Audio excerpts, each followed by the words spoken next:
Pagkatapos nga namin puntahan ang kampustuhan sa May Talisay, agad din namin pinuntahan ang isa sa sikat na pasyalan dito sa Bacolod City, ang ruins.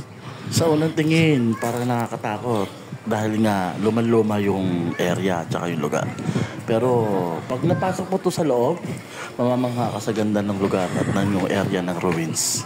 Dahil nga bago ako dito sa Bacolod, first time ko din mapasok ang ruins. Kaya medyo mapapatanong ka talaga, bakit ganito ang itsura ng ruins? Maganda naman siya, maganda yung loob, tsaka yung lugar. Pero syempre, may mapapatanong ka pa rin, bakit ganito ang itsura? Na parang may pinagdaanan. Kaya napapatanong ako sa mga kasama ko dito sa ruins. Isa nga sa mga napagtanungan ko, yung kapatid ng asawa ko na si Amor. Ang tanong ko nga kay Amor, ano ba ang kwento ng ruins? Or may history ba ang ruins kung bakit nagkaganito yung lugar? Ang sabi sa akin ni Amor, nung panahon daw ng World War II, sinunog daw ang ruins para hindi pamahayan or gawing headquarters ng mga Japanese.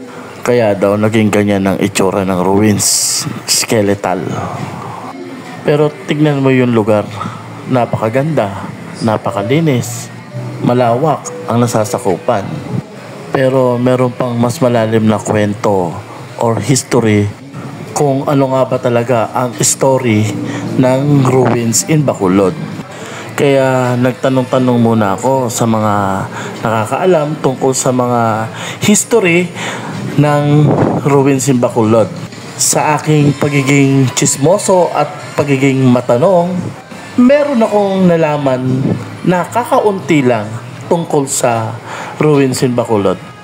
Biruin mo, ang ruins in Bacolod pala ay tinawag ding Taj Mahal ng Negros. Bago tayo pumunta sa kwento ko, dito muna tayo sa souvenir shop ng ruins. Marami silang klase rito mga souvenir. Pwede kayong bumili rito. Marami, magaganda. Maraming pagpipili ang pasalubong para sa mga taga Maynila na naiwan mo dun.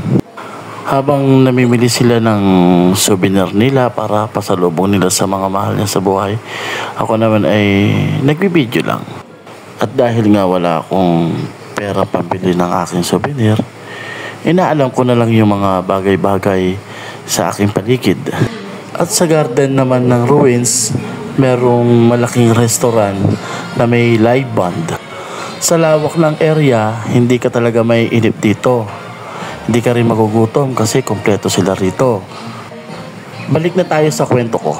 Kaya daw tinawag na Taj Mahal ng Negros ang ruins in Bacolod dahil magkatulad ang kwento. Kwento ng dalawang taong nagmamahalan sa New Delhi sa India. Kaya tinawag na Taj Mahal ang ruins in Bacolod. Maliban doon, alam nyo rin po ba na ang ruins ay kilala din sa tawag na a Grand Mansion? Pero tinatawag din siya na Taj Mahal ng Negros. Pero ano ba talaga ang buong kwento ng ruins? Medyo lumabas na nga yung pagiging chismoso ko. Kaya naghanap ulit ako ng matatanungan yung medyo may nalalaman tungkol sa ruins in Bacolod. Ayon sa aking mga napagtanungan, ang Grand Mansion ay pinagawa ng mag-asawang Mariano at Maria. Early 1900 daw pinagawa ni Mariano ang Grand Mansion. At dahil nga sa World War II na nangyari, ay sinadyang sunugin yung Grand Mansion para daw hindi gawing headquarters ng mga Japanese. Kaya nga daw naging ganyan ang itsura ng Grand Mansion, naging skeletal. Sa pagiging skeletal niya, doon naging sikat na pasyalan at naging tourist spot ng mga turista. Kaya yan yung mga nalalaman ko sa pagiging chismoso ko. Hindi rin pala maging masama maging chismoso, no? Marami ka nalalaman. O siya, gabi na, magsisimba pa kami. Bago nga kami bumalik ng aming hotel, Dinaanan muna namin yung simbahan dito sa may Bacolod, sa may downtown. Nagsimba kami para mabawasan din ang aming mga kasalanan. At pagpasalamat na rin sa mga biyayang ipinagkaloob sa amin, sa mga taong gumagabay sa amin. At maraming salamat sa iyo, Lord. Maraming salamat.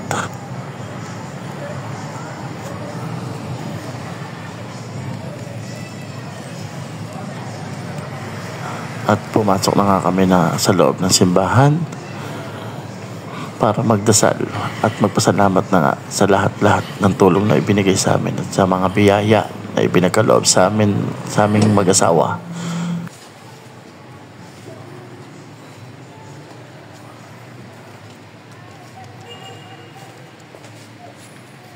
Pagkatapos nga namin magsimba at magdasal, dumaan muna kami sa makakainan. Pagkatapos namin kumain, dumiretso na kami sa hotel para magpahinga. See you tomorrow. Good night. Good morning guys. Sa pagising nga namin, agad naman kaming umalis ng hotel at para pumunta sa Molocabok Island.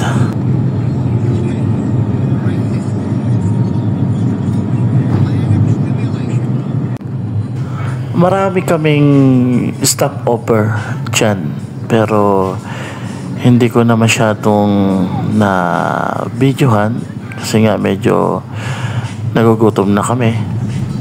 Marami kaming binili na pagkain kasi yung mga stopover namin, puro pagkain yung binili namin. Hindi ko lang siya na videohan. Alam niyo po ba na namangha ako dito sa Bacolod City kasi sobrang linis ng Bacolod talaga.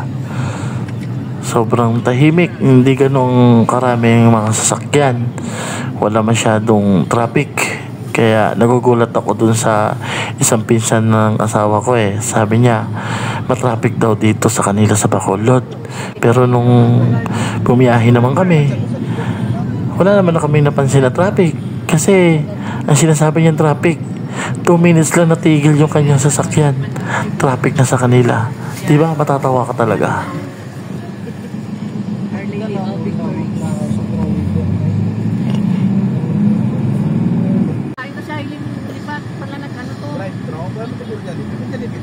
Sa may terminal? Yan o? Ito terminal, Jollibee? Yan o? Drive-thru na? Hindi ko lang kung may drive-thru yan. Ayun o, entrance. Sagay City Public Bus Terminal. Ba't lahat sila nakarin? At bago nga kami pumunta dun sa next destination namin, dumaan muna kami dito sa simbahan ng Sagay City. Ito yung simbahan na may milagrosong santo na ang pangalan ay Señor San Vicente Ferrer. Kaya nga kami tumigil dito sa simbahan nito para makita si Señor San Vicente Ferrer, ang milagroso santo ng Sagay City. Kaya kami tumigil dito at para din makita siya ng malapitan. Marami na rin ang nagpatunay na milagroso nga itong santo na to, kaya nagdasal na rin kami at nanalangin at humiling na maging ligtas kami sa aming mga biyahe. Pagkatapos nga namin puntahan si Señor San Vicente Ferrer, agad kaming umalis para puntahan yung bangkang sasakyan namin papuntang Molocabok Island. High-tide na high-tide. Yellow ko nung ano. Yellow ha? Ay pabala. Nasaan yung isla? Wala pa, nawawala yung isla. Diba, lumubog?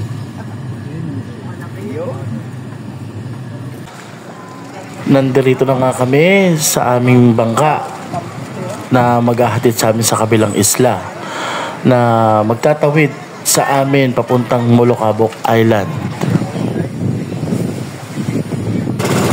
Medyo nakakatakot pero sanay naman ako sa mga ganyan biyahe, kaya okay lang. At marunong naman akong lumangoy kahit pa paano. Yun nga lang, mabilis ako hingalin. At alam ko namang safe yung bangka ni Uncle. Pagkarating nga namin dito sa Molocabok Island, agad naman kami inasikaso ng mga pinsan ni Aileen. Pinsan ng aking asawa. Alam nyo ba guys na dito sa isla ng Molocabok Island ay merong sementeryo din na ang nakalibing ay yung mga ninuno o yung nagmamayari ng lupa dito. Ang mag-asawang Abong, lolo po siya ng aking asawa, si Pabias Abong Senior at si Lourdes B. Abong. Isa po yung lolo ng aking asawa. Noong una nagtaka ako bakit may sementeryo dito. Bala, ito yung lolo at lola ng aking asawa. Hello po lola. Hello po lolo. Good morning guys. Ito yung pangalawang araw namin dito sa isla ng Molocabok Island. Ng Molocabok Island. Ganito ang itsura ng lugar. Para lang din simple city o simpleng barangay na nakikita natin sa mga lugar natin.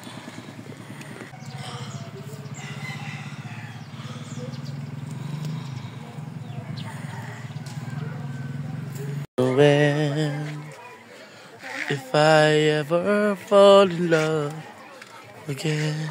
Ngayong umaga ay tatawid kami ng bayan ng Sagay. Kasama ko yung kapatid ng asawa ko na si Amor para kunin o hiramin ang santong si Senyor San Vicente Ferrer, dahil yun yung tradisyon dito na ang santo na yon itinatawid ng isla papuntang Molocabok Island. So, ginaganap yun tuwing araw ng piyesta rito sa Molocabok Island. Malaking bangka na yung gamit namin na gagamitin pagkuha kay Senyor San Vicente na santo nga po ng Sagay. Kaya malaking bangka na rin yung ginagamit nila pagkuha kay Senyor San Vicente, dahil marami nga pong nakikipiesta na mga taga-Sagay at sumasabay sila papuntang Molocabok Island pagtawid sa Molocabok Island. At nandito na nga kami ng kapatid ng asawa ko na si Amor para sunduin at kunin ang santong si Senyor San Vicente Ferrer. At kasama nga pala namin yung isa pang pinsan na babae ng asawa ko na si Kyrene Abong.